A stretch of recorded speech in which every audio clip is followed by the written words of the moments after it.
This program is for discussion purpose only. Business Plus TV or any of our anchor does not bear any responsibility or liability towards the content.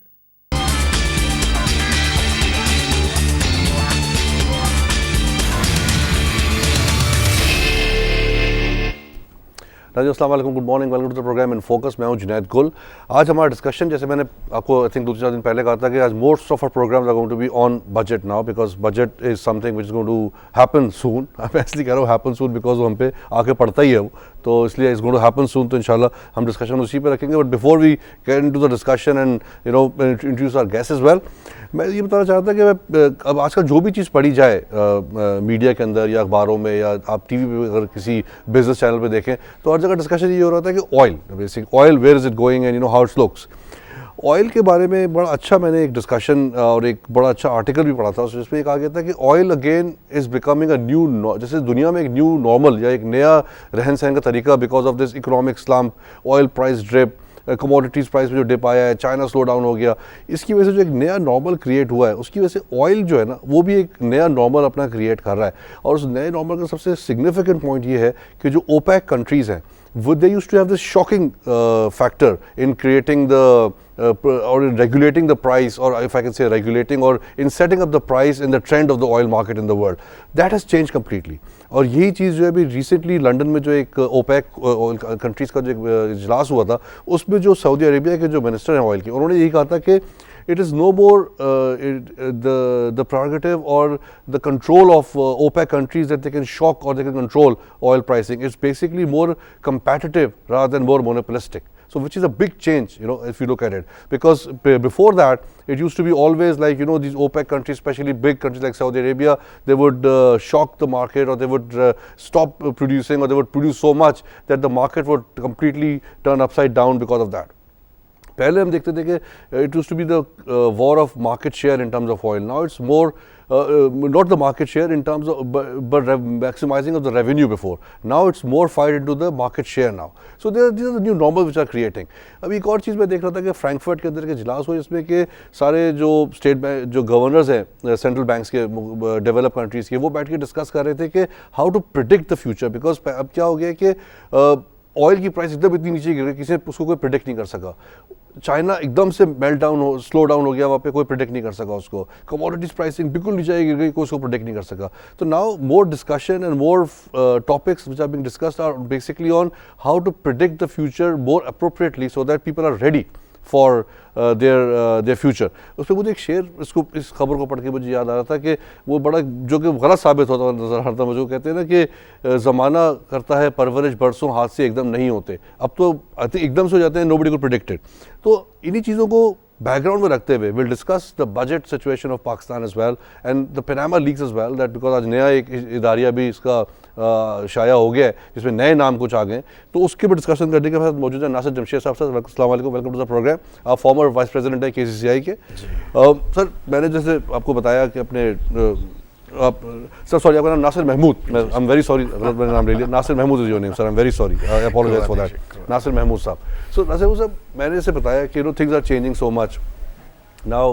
Pakistan तो वैसे ही जो है अपना इतना planning और strategy हमारी इतनी अच्छी कभी रही नहीं, और जब दुनिया के जो लोग प्लानिंग कर पाते थे वो नहीं प्लान कर पा रहे, तो हम तो फिर we don't look in a very good situation in that regard.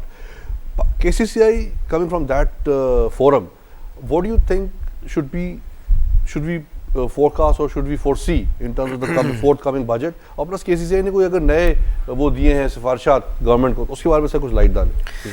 बहुत शुक्रिया जी. सबसे पहले तो मुझे इनवाइट किया आपने KCCI की रिकमेंडेशंस की बात की. बात ये है कि जी हमारी रिकमेंडेशंस, बजट प्रपोजल्स जो हैं हर साल हम भेजते हैं बना के, और एक हमारा एक सिस्टम है जिसके मुताबिक वो बजट प्रपोजल्स हमारी बनती हैं.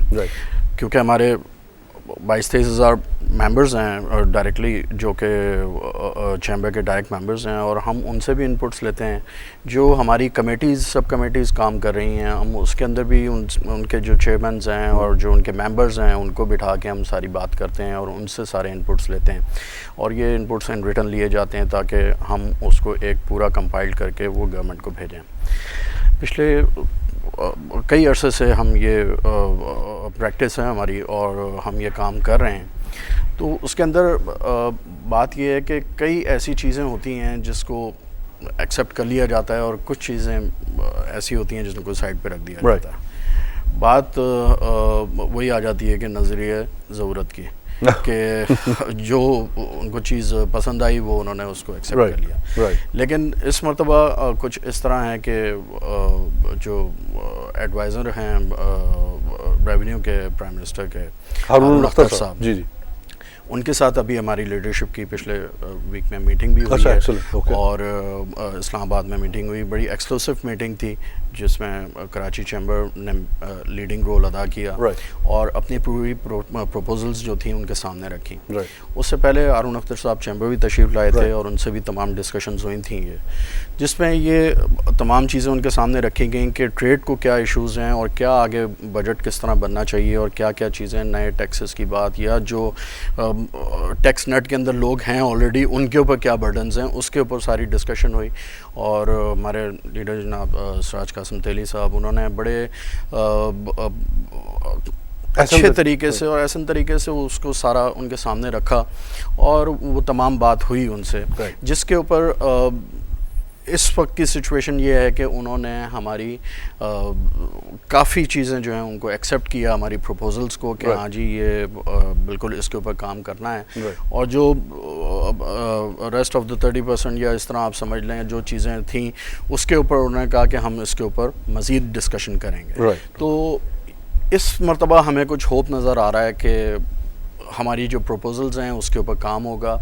मेनली जो प्रपोजल थी वो ये थी कि जो टैक्स नेट को बढ़ाने की, उस टैक्स नेट को बढ़ाया कैसे जाए। बात ये है कि पिछले 10 सालों से, बल्कि 7-8 सालों से, जब ये गवर्नमेंट से पहले भी जो चेयरमैन थे FBR के अरशद अली हकीम साहब, उन्होंने कहा जी कि हमने 35 लाख लोग ऐसे डिटेक्ट कर लिए हैं जिनको टैक्स नेट में लेके आएंगे।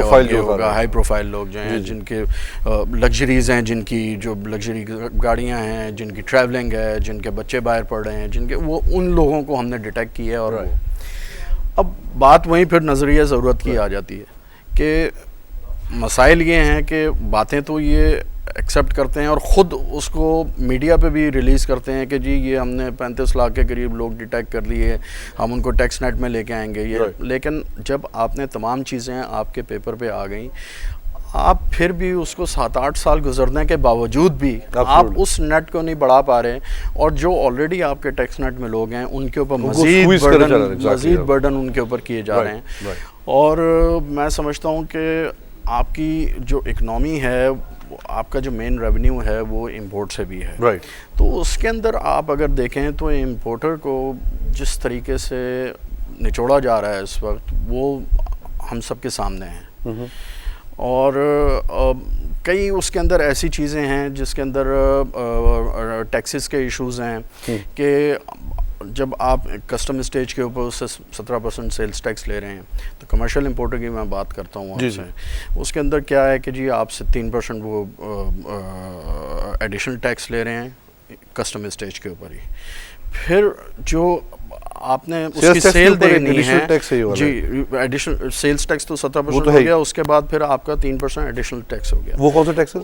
Additional sales tax. Additional sales tax, okay जी। उसके बाद फिर आपको 2% मजीद, आपने जब उसकी सेल देनी है तो वो उसके ऊपर आपको मजीद 2% देना है अगर आपने अनरजिस्टर्ड को देना है। अब बात ये है कि आप अगर उसको नेट के अंदर नहीं लेके आएंगे तो आप तो मजीद जो नेट के अंदर लोग हैं उन्हीं के ऊपर बर्डन दिए जा रहे हैं। तो ये चीज़ें देखने की हैं। फिर आपने इतना उलझा दिया है पूरी ट्रेड को कि आप पहले अपना ईयरली इनकम टैक्स रिटर्न जमा करवाएं, फिर उसके बाद आपने मंथली सेल्स टैक्स तो जमा करवाना ही है, रिटर्न देनी ही देनी है।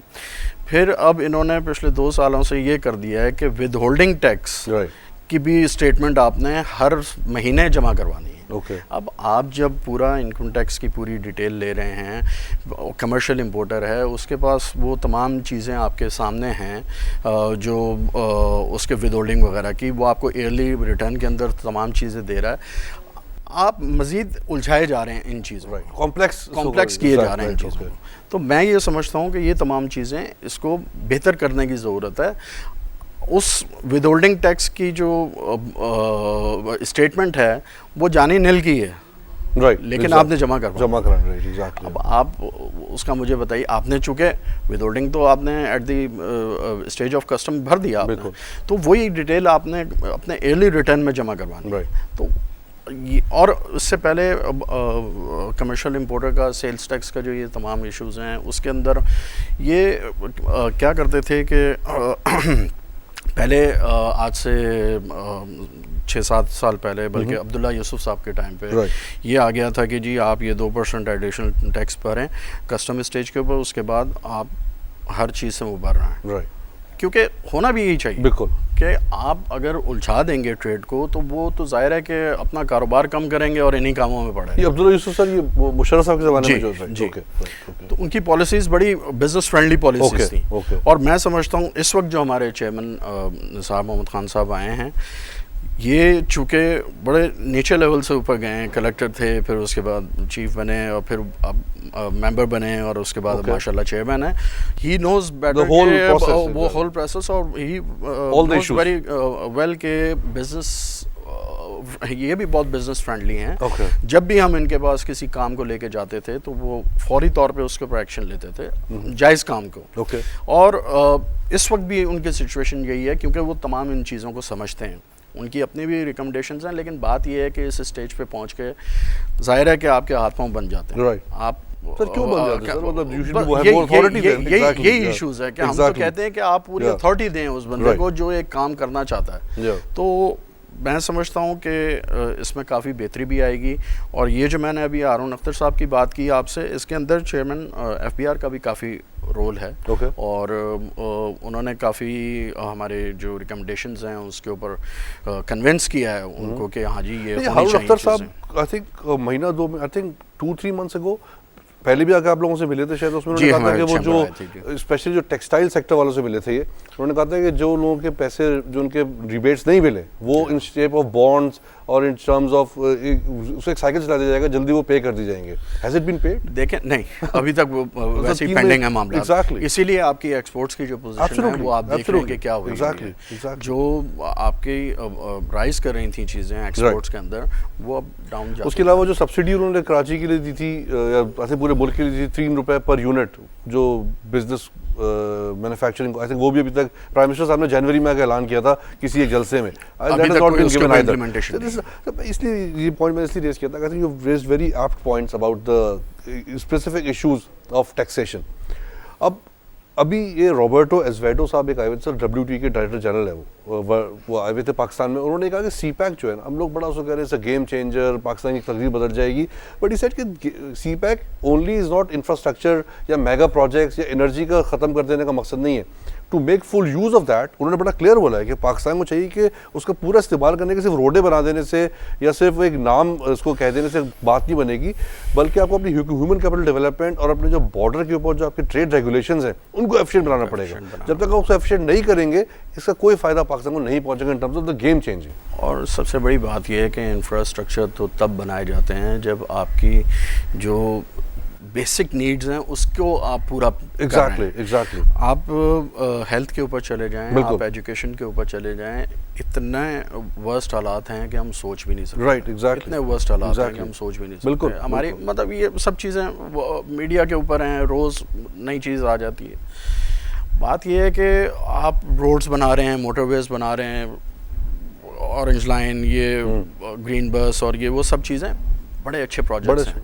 और ख़ास तौर पे कराची के लिए जो ये ग्रीन बस का ज़रूरत है ने किया है, इस वक्त तो बहुत, इस वक्त क्या पिछले 20 सालों से इसकी ज़रूरत है, लेकिन अब जाके कहीं प्राइम मिनिस्टर साहब को आई समझ और उन्होंने इसको अनाउंस भी किया और इसके ऊपर काम भी हो रहा है।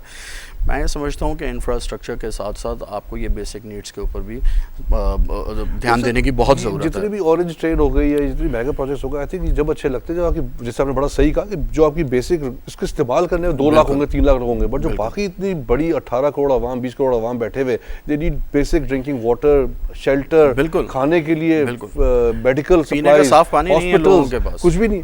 आजकल सब गर्मी शुरू हो गई है, बिल्कुल हर अल्लाह खैर रखे, every day there is a news in the media कि किसी पंजाब के, सिंध के, ज़्यादातर पंजाब में इत्तेफाक से हो रहा है ये कि कहीं ना कहीं वो अजीब बेचारे वो जहरीली ग़िज़ा खा लेते हैं, then they are not feeling well, जब उनको हॉस्पिटल लेके जाते हैं वहाँ पे सप्लाईज अवेलेबल नहीं होती हैं, दे बेचारे वो मर जाते हैं। बेसिकली हमारे यहाँ है क्या कि कानून तो सब बने हुए हैं, लेकिन right. उसकी इम्प्लीमेंटेशन नहीं है, उसकी हुक्मरानी नहीं है। एग्जैक्टली। और आप इसके अंदर सिर्फ हम गवर्नमेंट को भी ब्लेम नहीं कर सकते। सर कैसे ब्लेम करें? उसकी देखें, बात ये है कि आपको जब कानून के ऊपर अमलदारी करनी होती है ना, तो आपने और मैंने भी करनी है, एक आम आदमी ने भी करनी है। एब्सोल्युटली। वो जब तक हम उस सोच के अंदर नहीं आएंगे तो ये मामलात आगे नहीं बढ़ सकेंगे, हम आगे नहीं बढ़ सकेंगे। राइट। हमारी जो रुकावट है, मेन रुकावट ये है कि हम, ठीक है 20 करोड़ आवाम है हमारी, लेकिन जो मेजॉरिटी ऑफ द पीपल हैं वो ये उनको वो सेंस नहीं है कि हमने किस तरीके से आगे चलना है, क्या करना है, आगे बढ़ना कैसे है। राइट। आज से 20 साल 25 साल पुरानी एग्जांपल आप चाइना की ले लें कि आज से 25 साल पहले अगर आप चाइना को उठा के देखें और आज के आप चाइना को देखें, तो उसके अंदर क्या था? उसके अंदर यही था कि उनके पास लाइट भी नहीं थी, वो अपनी साइकिल्स के ऊपर लाइट्स लगा के और वो उस तरह का सिलसिला हुआ करता था। लेकिन आज वो दुनिया को लीड कर रहे हैं एग्जैक्टली इकोनॉमी के अंदर। Sir I will bring you back to our exports, because आपने इंपोर्ट की बड़ी एप्ट बात की। एक्सपोर्ट्स का हमारा जो आपने बड़ा राइटली कहा कि इसलिए बुरा हाल है कि बिकॉज जो उसकी बेसिक इनपुट्स कॉस्ट है हमारी इतनी बढ़ गई है, बिजली की कीमत बड़ी मिलती है, प्लस रिबेट्स उनको टाइम पे नहीं मिल रहे होते, तो उनका जो लिक्विडिटी का इशू है, जो कैपिटल, उसका बड़ा एक मसला पड़ जाता है। But sir we got GSP plus in January 2014, उसका हम फ़ायदा नहीं उठा सके। अब इस वक्त जो पहले 9 महीने की जो स्टेट बैंक ने रिजल्ट शाये किए, we have a trade deficit of trade gap of $13.1 billion US। Sir चले वो तो हो गया, बट ये जो गैप है, this is in the background कि जबकि जो हमारे ऑयल इंपोर्ट्स हैं वो $3.7 बिलियन हमने सेव किए, $3.7 बिलियन सेव किए, और हमारी रेमिटेंसेज जो है $14.1 बिलियन आई है। बिल्कुल सर टोटल जो हमारा इस वक्त जो इन दो चीज़ों की वजह से, इन दो मदों में जो हमारा जो आया वो $18.1 बिलियन US, जिसकी वजह से कि उसके बावजूद हमारा जो करंट अकाउंट डेफिसिट है वो still is at $1.6 billion US। तो मतलब अगर ये आप उसको समझे कि ये चीज़ें अल्लाह की तरफ से ना होती तो फिर हम किधर खड़े हुए होते, that is anybody's guess, number 1। Number 2 sir मेरा सबमिशन ये है to our economic managers, and please आप भी थोड़ा सा लाइट डालिएगा, टू इसाक डार साहब स्पेशली, कि what is he doing in the current budget to make sure that when the oil price goes up again, अगर फर्ज करें, मतलब जैसे मैंने शुरू में कहा था कि इस वक्त जो दुनिया भर के जो इकोनॉमिक मैनेजर्स हैं वो डिस्कस ये कर रहे हैं कि जो एकदम से साने हो रहे हैं इसको कैसे प्रिडिक्ट किया जाए, वो नहीं प्रिडिक्ट कर पा रहे। अगर ये प्लान है, उन्होंने, इनका प्लान पता नहीं क्या है, उन्होंने ऑयल प्राइस किस पे प्लान की है कि वो एकदम से अगर दोबारा बढ़ जाती है प्राइस, तो ये तो एकदम से पट्टा बैठ जाएगा sir, this is going to be a huge issue for us. So I don't know. Do you think have you seen anything, any paper in the newspaper जो कि बजट के बारे में कुछ बता रहा हो सर? कुछ मुझे तो नहीं मिल सका। देखिए मैं अभी तक तो हमें भी कोई इतनी चीज़ें सामने नहीं आई। क्या करना चाह रहे हैं? What is the vision? अब 2 महीना पहले मैंने पेपर में ज़रूर ये पढ़ा था कि जी इस बजट के अंदर नए टैक्सेस लगाने की वो तो खैर बाय डिफॉल्ट है ना sir, that's by default exactly. बात पता है क्या जुनैद साहब, बात ये है कि जब तक आपकी पॉलिसीज़ राइट डायरेक्शन में नहीं होंगी, आप ये तमाम चीज़ें होती रहेंगी। आपके यहाँ पॉलिटिकल अनसर्टेनिटी है, पिछले 5 साल गुजरे, जैसे भी गुजरे, अच्छे गुजरे या बुरे गुजरे, लेकिन वो 5 साल निकले। अब जब से ये गवर्नमेंट आई है, इनको आते साथ ही 1 साल के बाद ही पहले धरने हुए, फिर जलसे हुए, फिर ये प्रॉब्लम्स आई, इलेक्शंस के इश्यूज थे कि किसी पार्टी को इलेक्शन एक्सेप्टेबल नहीं थे, किसी को कुछ नहीं था। अब उसके बाद ये नई स्टोरी आ गई पनामा लीक्स की। अब बात ये है कि इन्वेस्टिगेशन तो पूरी कंप्लीट होनी चाहिए इसके अंदर। मैं ये नहीं कहता कि जी आप इस मामले को यहीं पे रोक दें, ऐसा नहीं होना चाहिए। आपका अगर पैसा यहाँ से बाहर गया है तो उसका बिल्कुल पता लगना चाहिए कि वो राइट डायरेक्शन में पैसा गया है, उसका टैक्स पे होके गया हुआ है कि नहीं गया हुआ है। ये तमाम चीज़ें इन्वेस्टिगेशन के अंदर होंगी। आप ये देखें, ये तकरीबन आज नया फेज़ आ गया पनामा लीक्स का, लेकिन आप इस बात को देखिए कि पिछले जो फर्स्ट फेज़ आया था उसको आए हुए तकरीबन 1 से 1.5 माह हो रहा है, लेकिन हमारी जो पॉलिटिकल पार्टीज़ हैं या जो भी अपोजिशन हो गई या गवर्नमेंट के सर लोग मुझे हैं, ब्रेक के लिए कहा जा रहा है, अभी डिस्कस करेंगे सर डिटेल में पनामा लीक्स फिगर नहीं कर सकते because this is something very important, और जहाँ जिन मुल्कों में जो होना था उन्होंने उसका हिसाब कर भी लिया, हम अभी तक लड़ी रहे। Nazim will take a short break and come back after the break and discuss this further Panama leaks and you know how it affects the budget as well. Thank you.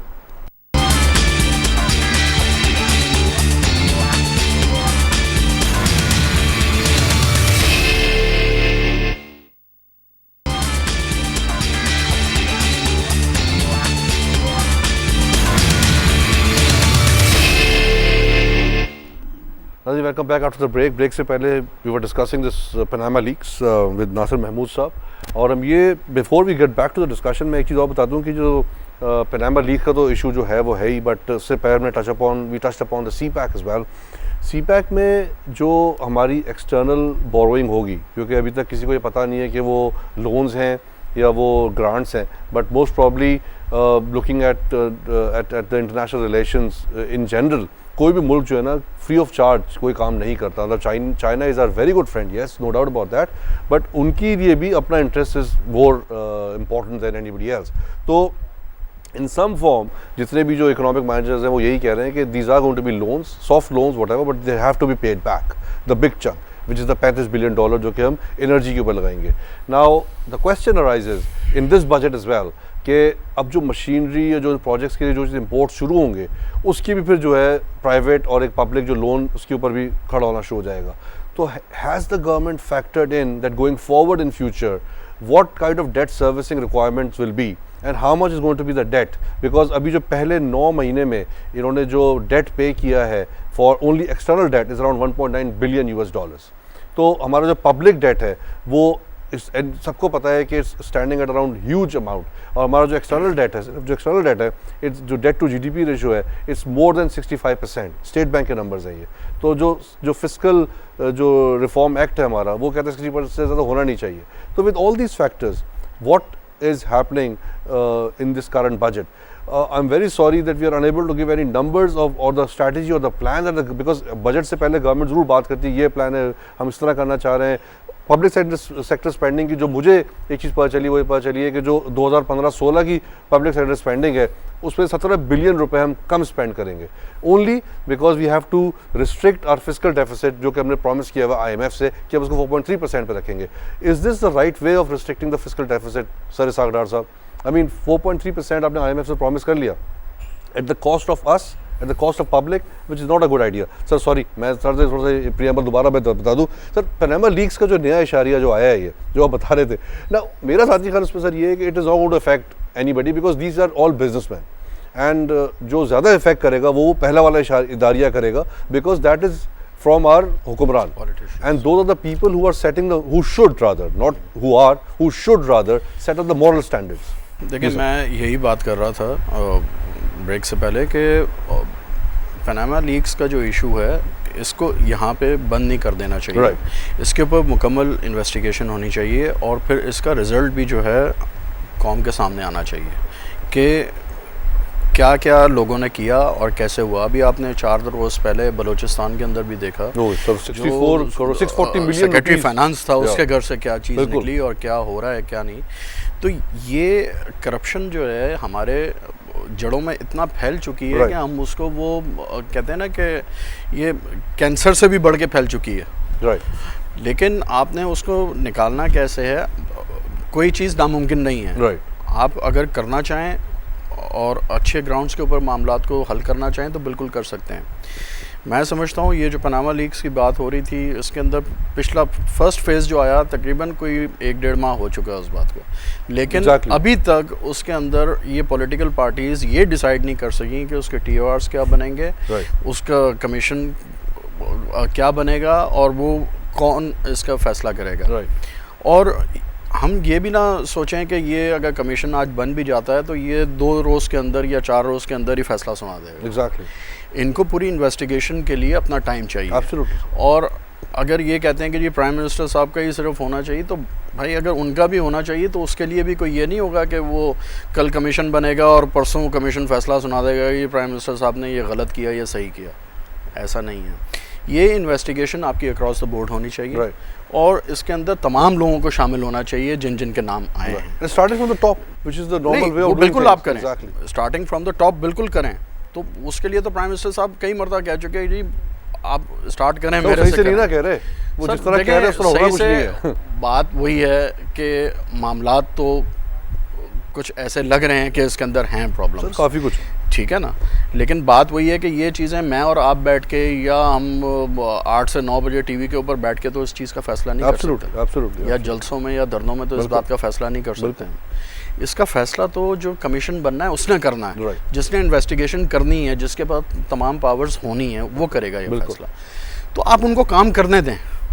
आप भले प्राइम मिनिस्टर कम बोल रहे हैं या ज़्यादा बोल रहे हैं कि मुझसे शुरू करें, आप स्टार्ट तो लें। एब्सोल्युटली TRs जो हैं वो बनते रहेंगे, आप अपनी चीज़ें कर रहे हैं, गवर्नमेंट अपनी चीज़ें कर रही है, टाइम डिले होता जा रहा है, ये मामला ठप हो जाएगा, फिर बात कोई नई वहीं चीज़ आ आ जाएगी जाएगी। सर, नई चीज़ आ क्योंकि इसके अंदर तमाम पार्टीज़ के लोगों के नाम आ रहे हैं ना, राइट सिर्फ एक प्राइम मिनिस्टर का नाम तो नहीं आ रहा है, सब लोगों के नाम आ रहे हैं। Right. तो सब अपनी अपनी आपको बचाने की कोशिश कर रहे हैं, मुझे तो ये लगता है। बिल्कुल बिल्कुल सही बात है, दे हैव कंसेंसस बिहाइंड। आप रोज़ जी वो आज अपोजिशन का आज इतने बजे इजलास होगा, आज ये होगा, फिर वहाँ से गवर्नमेंट जो है वो रोज़ बैठ के ये कहानियाँ Right. कर रही है। बात ये है कि आपने अगर इसके ऊपर, और ये होना नहीं है, ये इसी तरह ख़त्म हो जाएगा, खत्म हो जाएगा, डिले होता रहेगा, ये खत्म हो डिले जाएगा। होता जाएगा। क्योंकि जैसे मैंने कहा और सर, मामला जिन- ये जिन और लोगों ने- थोड़ा सा महीना भी डिले हो गया हाँ, तो बस। ये बात वहीं पे तो ख़त्म हो जिन लोगों जाएगी। ने करना था उन्होंने करके खत्म भी कर दिया। आइसलैंड के प्राइम मिनिस्टर ने छोड़ सबके दिया, अपने अपने इंटरेस्ट हैं, सबके। सेंट्रल एशियन कंट्रीज उसने भी छोड़ हाँ। दिया सब, और यूक्रेन वाले ने छोड़ दिया। हम लोग जो है अभी वो अभी हम इसी चीज़ पे लगेंगे कि TRs बना। एग्जैक्टली। तो दूसरी चीज़ ये कि इसका जो फिर आपने इसाक डार साहब की बात की और वो सारा, मैं ये समझता हूँ कि जो आपने अभी ये बात की कि जी हमने अभी तक कुछ देखा नहीं कि बजट के I बारे haven't में seen क्या it, हो रहा I है क्या haven't नहीं हो seen रहा, बिल्कुल आप सही बात कर रहे हैं। उसकी मेन वजह क्या है? मेन वजह ये है कि इसाक डार साहब हमारे फाइनेंस मिनिस्टर हैं, लेकिन उनके हाथ में मेरा ख्याल है कि प्राइम मिनिस्टर के पास इतनी चीज़ें नहीं होंगी करने को जितनी इसाक डार साहब के पास हैं। एग्जैक्टली वो पॉलिटिकल साइड को भी देख रहे हैं, exactly, he is a very ठीक है, ह्यूज टास्क, और वो ये फाइनेंस वाले मामलात को भी देख रहे हैं। अब एक शख्स है, उसने क्या क्या कर लेना, मुझे बताएं। 50-100 चीज़ें उसके पास होंगी, जाके वो 50-100 चीज़ें एक आदमी के हाथ में होंगी, तो वो क्या करेगा? या तो आप उसको बिल्कुल कर दें कि जी आपने पॉलिटिकल साइड को देखना पनामा संभालना है, या आपने बिल्कुल फाइनेंस साइड को देखना। Right, absolutely absolutely. अब ये जब से ये पनामा का इशू आया है उस वक्त से आप यही वजूहत हैं कि अभी तक आपके सामने कोई कुछ चीज़ नज़र नहीं आ नहीं आया, पा रही कि क्या आगे बजट में होने क्या जा रहा है। Exactly exactly. Sir coming back to this KCCI का जो है, सर टैक्स रिफॉर्म कमीशन भी एक बना था रिसेंटली अभी, अगर आपने रेफरेंस सुना होगा। अब उस बजट में आपका ख्याल है, मतलब वैसे तो कुछ नजर नहीं आया, बट डू यू थिंक और do you foresee any reforms coming up in this budget other than new indirect taxations? हमारे बिजनेसमैन ग्रुप के वाइस चेयरमैन अंजुम निसार साहब टैक्स रिफॉर्म कमीशन में KCCI की तरफ से वो नॉमिनेट हुए थे, मेंबर थे वहाँ वो, पे, और उसके मेंबर थे, क्योंकि तमाम चैम्बर्स के लोगों को उन्होंने मेंबर रखा था उसके अंदर, तो अंजुम निसार साहब हमारी तरफ से थे। और मैं समझता हूँ कि अंजुम साहब जो हैं, जिस तरह उनकी मतलब तमाम चीज़ें वो देखते हैं और करते हैं, जो रिकमेंडेशंस बना के उन्होंने हमारी लीडरशिप के साथ बैठ के और तमाम चीज़ें जब बना के वहाँ पे भेजी टैक्स रिफॉर्म कमीशन में, वहाँ पे उन्होंने बहुत अच्छी सुनवाई भी की। उसके अंदर इसाक डार साहब खुद आए, उन्होंने कहा जी जो इस कमीशन की रिकमेंडेशंस होंगी हम उनको आगे अपनी पॉलिसी के अंदर ले आएंगे और बजट्स के अंदर लेके आएंगे, इस वाले बजट में भी और आइंदा आमदन बजट्स में भी होता रहेगा। उस कमीशन की कई मीटिंग्स हुई और उसमें रिकमेंडेशंस कराची चैम्बर की भी गई, तमाम चीज़ें हुई, लेकिन बात वहीं की वहीं आ गई कि उसके बाद उन्होंने उसको एक साइड पे रख दिया उस कमीशन को। हालांकि इतना बड़ा प्लेटफॉर्म बना दिया था, इतना बड़ा फोरम बना दिया था, और उसमें बड़ी ह्यूज सजेशंस आई थी, पूरे पाकिस्तान से आई थी, लेकिन उसको एक साइड पे रख दिया। लेकिन अब एक अच्छी न्यूज़ ये ज़रूर आई है कि अभी पिछले दिनों इसाक डार साहब का ये स्टेटमेंट था कि जो टैक्स रिफॉर्म कमीशन ने जो रिकमेंडेशंस हमें दी हैं, उसके ऊपर भरपूर तरीके से काम करने की कोशिश कर रहे हैं। तो ये एक अच्छी कोशिश करने से तो कुछ नहीं होगा ना सर, मतलब बीच में तो बिल्कुल ही ख़त्म हो गया था मामला, बीच में तो बिल्कुल ही मामला ख़त्म हो गया था। लेकिन अब ज़रूर है कि वो उसके अंदर कुछ देख रहे हैं। बात वही है कि आप जब तक बिज़नेस कम्युनिटी को, स्टेक होल्डर्स को आप उनसे इनपुट नहीं लेंगे, आपके ये जो इकनॉमी के मामलात हैं ये बेहतरी की तरफ नहीं जा सकते। क्योंकि जितना बेहतर इकनॉमी को एक बिजनेसमैन समझेगा, वो अपनी रिकमेंडेशन ज़ाहिर है कि उसी हिसाब से उनको देगा गवर्नमेंट को। लेकिन उनके भी इतने हाथ पांव बने हुए हैं गवर्नमेंट के कि आप ज़ाहिर है कि IMF के अंडर ही आप काम कर रहे हैं बिल्कुल, और हर वक्त आपने उनको अपना वो इस तरह बनाया हुआ है कि जी रोज़ आपने उनके पास जाके उनसे कर्जे मांगने हैं। एग्जैक्टली। इस मुल्क के अंदर इतनी रिसोर्सेज हैं कि हम ये ख़ुद हर चीज़ को डेवलप कर सकते हैं, हम अपने मामलात को ख़ुद ठीक कर सकते हैं। लेकिन हम चूँकि हमारा एक कल्चर बन चुका है कि इजी मनी का हमारा एक कल्चर बन चुका है, तो ये गवर्नमेंट लेवल पे भी है और नीचे लेवल पे भी है। तो गवर्नमेंट लेवल यही है कि ठीक है जी लोन लिए जाओ, हमने तो 4-5 साल गुजारने हैं, उसके बाद चले जाना है, फिर जो नया आने वाला होगा वो भुगतेगा। बिकॉज ये सुनने में आ रहा है कि 2018 तक हमारे लोन की जो सिचुएशन इतनी बुरी हो जाएगी। और मैं समझता हूँ ये जितने भी ऐसे प्रोजेक्ट्स हैं, ये देखें कोई भी ऐसे आपको घर बैठे पैसे नहीं दे देगा। एब्सोल्युटली, उसका इंटरेस्ट होगा, बिल्कुल सही बात है, उसका इंटरेस्ट होगा तो वो तब आपको पैसे एक इंटरेस्ट उनका ये है कि दे नीड दिस पैसेज, ठीक है जी, एक तो ये हो गया, बट ये बहुत बड़ा इंटरेस्ट है, ये बहुत बड़ा इंटरेस्ट है, लेकिन ये सिर्फ एक ही इंटरेस्ट नहीं है, they have to make money, ठीक है ना। उन्होंने जाहिर है इतना पैसा लगा देना है तो उन्होंने उसका अर्निंग भी तो लेनी है। एग्जैक्टली। अब से एक और चीज़ें मैं देख रहा था which is not relevant to what we discussing the budget and everything, कि इस्लामाबाद एयरपोर्ट जो बना है उसमें जो डिज़ाइन वाइज और जो उसकी जो फाइनेंशियल इरेगुलरिटीज़ है वो नज़र आनी शुरू हो गई है। गवादर एयरपोर्ट पर आई डोंट नो जो नए एयरपोर्ट बन रहे हैं उसमें किस तरह से ये लोग करेंगे, क्या करेंगे, मतलब this is all looking not good. Junaid भाई, बात वही है कि मैंने अभी थोड़ी देर पहले आपसे बात की थी कि करप्शन हमारे जड़ों में इतना घुस चुका है कि ये तमाम मामलात जो हैं आप उसको सुधारना बहुत मुश्किल हुआ है। राइट। लेकिन अगर हम चाहें तो सब कुछ कर सकते हैं। Exactly, there has to be some vision, some strategy, some चाहें तो हम कर सकते हैं, some will to do it. Exactly. लेकिन वो हमारी वो सिम्त नजर नहीं आ रही कि हम उसको सही करने की तरफ जा रहे हैं। अभी तो हम दूसरे चक्रों में इतना फंस गए हुए हैं कि आई डोंट थिंक दैट नहीं, इसके अंदर भी ये कोई इतना बड़ा इशू नहीं है। पनामा लीक्स का इसको बना दिया गया, मीडिया के अंदर बना दिया गया। बात ये है कि आप फौरी तौर पर इसके ऊपर कमीशन बनाएं, अपोजिशन और गवर्नमेंट पार्टीज जो हैं बनाना है, अगर वो उसको सही तरह बनाने पे राजी नहीं है तो सर वो देखें कैसे वो किस वजह से राजी नहीं है, हमें ये सोचना है। That's the whole thing sir. असल हमें ये सोचना है कि वो राजी क्यों नहीं है। राइट। उसकी मेन वजह ये है कि इन सब के अपने अपने इंटरेस्ट हैं। एग्जैक्टली। इसी वजह से नहीं बन पा रहा ना। एग्जैक्टली। आप प्राइम मिनिस्टर को करते हैं तो वहाँ से किसी दूसरे का नाम निकल आता है। Exactly. जब वो दूसरा बचने की कोशिश करता है तो वो तीसरे का नाम निकल आता है। It's all linked. जब वो तीसरे का नाम निकलता है तो वो चौथा फंस जाता है। वो वहाँ पे ये तमाम मामला मैं भी एक और जगह पढ़ रहा था अखबार में कि जो इसका जो जिस शख्स इसको लीक किया है, ही और शी हुएवर इट इज़, उसने कहा है कि मैं गवर्नमेंट्स को हेल्प करने पर राजी हूँ to authenticate the whole thing. Now the governments they have to make sure, like may be take a step to see that how they can capitalize on that, number 1। Sir number 2 ये कि जो US government है, they are also very serious to tap and put a cap on these kind of accounts, because उससे उनको क्या हो रहा है कि उनके अपने जो एक्सचेकर है उसको बड़ा नुकसान पहुंच रहा है, because उनके अपने लोग भी ये चीज़ें कर रहे हैं, तो वो तो उसको कैप कर रहे हैं। And they are very serious about it. जो OECD कंट्रीज़ हैं वो लोगों ने तो already act of sharing information बना दिया हुआ है ऑलरेडी, कि जो भी उन 60 मुल्क है जो भी है उसमें जो भी लोग अकाउंट होंगे इन जगहों पे, they will have a liability those companies to share the information with the government of the country. तो उसमें बात वही है ना जुनैद भाई कि आपने US की मिसाल दी। US का ऐसे ममालिक जो डेवलप कंट्रीज़ हैं उनके अंदर कानून की हुक्मरान। एग्जैक्टली। वो हर चीज़ को पकड़ सकते हैं, गलत चीज़ को भी और सही चीज़ को भी डिटेक्ट कर सकते हैं कि क्या है क्या नहीं है। हमारे यहाँ वो सिस्टम है ही नहीं। एग्जैक्टली। हमारे यहाँ बस ये सिस्टम है, आओ खाओ और जाओ, लुट्टो ते फुट्टो सर, बड़ा सिंपल, बस ये सीधा सा मामला है हमारे यहाँ।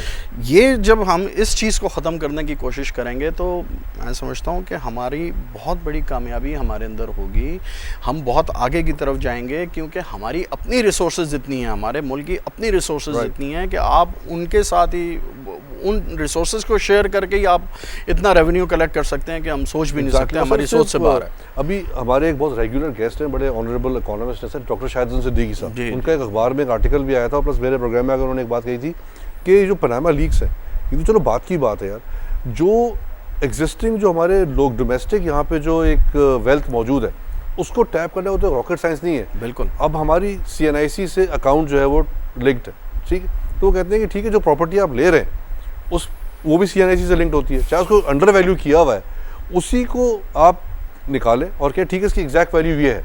Now whatever the exact value is, take 35-40% of that, और whatever the punishment you want to give. कहते हैं सिर्फ ये एक्सरसाइज करने से ही 2000 अरब रुपए साल के आपको जमा हो जाएंगे, तो which is a big saving for Pakistan. बात पता है क्या है, बात ये है कि ये सजेशंस तो हमारे पास बहुत हैं, बड़ी सिंपल, लेकिन उन सजेशंस के ऊपर काम किसने करना है? अथॉरिटीज ने काम करना है, आपने मैंने काम नहीं करना। आपके मेरे पास अथॉरिटी हो तो हम जो ये सजेशंस दे रहे हैं तो हम तो फौरी तौर पे काम करने की कोशिश कर रहे हैं, लेकिन जिनके पास अथॉरिटीज हैं उनके अपने इंटरेस्ट हैं, they are not willing to do it. Exactly, उनका इंटरेस्ट है, आपने बड़ा सही कहा, उनका ठीक है ना, उनके अपने इंटरेस्ट है। एब्सोल्युटली। जब तक वो इंटरेस्ट खत्म, पर्सनल इंटरेस्ट जिसका खत्म हो जाएगा और कलेक्टिव बेसिस के ऊपर काम करने की कोशिश करेगा तो ये काम आगे बढ़ेगा। राइट, ये सब बिल्कुल सही कह रहे हैं। I think they have to go beyond their personal interest too, but वही बात है कि it's a very difficult decision for them. हम तो हमारे लिए कहना आसान है, बिकॉज उनका तो सर इतना पैसा, अब उनका पैसा है कि वो तो पैसा तो हमारा ही है खैर, बिकॉज हम यहीं से चुरा के गया है वहाँ पे, मगर ये कि वो जिसका भी है वो ये कहते हैं कि ठीक है जी हम कितने आराम से कैसे उसको वापस। अच्छा, मैं एक बात और नहीं समझ पाता, बात ये है कि गवर्नमेंट लेवल के ऊपर प्राइम मिनिस्टर साहब कहते हैं कि जी I am a clean man, ठीक है, जब वो क्लीन हैं तो फिर इन्वेस्टिगेशन का इतना डिले क्यों है? Exactly, फिर उसके अंदर डर किस बात का? डर किस बात का? That's the question mark, sir. इसी तरीके से जो अपोजिशन के लोग हैं, जो अपोजिशन पार्टीज़ हैं, वो लोग कहते हैं कि जी हमारे लोग इसके अंदर इतना नहीं है शामिल, तो भाई आप फिर जो, अच्छा मैं थोड़ा सा इन TORs के ऊपर मैंने दोनों साइड्स का देखा, तो जो गवर्नमेंट ने बनाया है वो एक बड़ा वाइड TOR है, उसके अंदर पूरे पाकिस्तान को शामिल किया गया। सर टाइम हमारा सर खत्म हो गया, sorry, will discuss I think TORs some other time. Nasir Mahmood साहब, sorry again for not taking your name properly, but apology for that, बहुत गलती हो जाती है। Nasir, this was our programme for today on pre budget discussion. अब जब भी मैंने हमेशा कहता हूं प्री बजट डिस्कशन हम करते हैं तो बात कहीं से कहीं निकल ही जाती है, दूर तक चली जाती है, हमेशा ये होता है। मैं एक चीज़ आखिर में ज़रूर कहना चाहूँगा कि अभी रेमिटेंसेस हमको बचा रही हैं, ऑयल इंपोर्ट हमको बचा रहा है। कल को अगर ये ऑयल की प्राइस बढ़ गई और अगर नहीं बढ़ती, तभी भी जो ऑयल प्रोड्यूसिंग कंट्रीज़ हैं जहाँ पे हमारी बहुत बड़ी वर्कफोर्स काम करके रेमिटेंस भेज रही होती है, तो उनको अपनी पॉलिसीज़ को चेंज करना पड़ेगा, जो ऑलरेडी वो चेंज कर रहे हैं। तो हर लिहाज से जो है ना we'll be not in a good situation. तो I think the government has to look at both the sides कि अगर प्राइस बढ़े या कम हो, नुकसान हम ही को होगा। Thank you very much for watching the programme and we'll come back again tomorrow with the new programme. Thank you, अस्सलाम वालेकुम।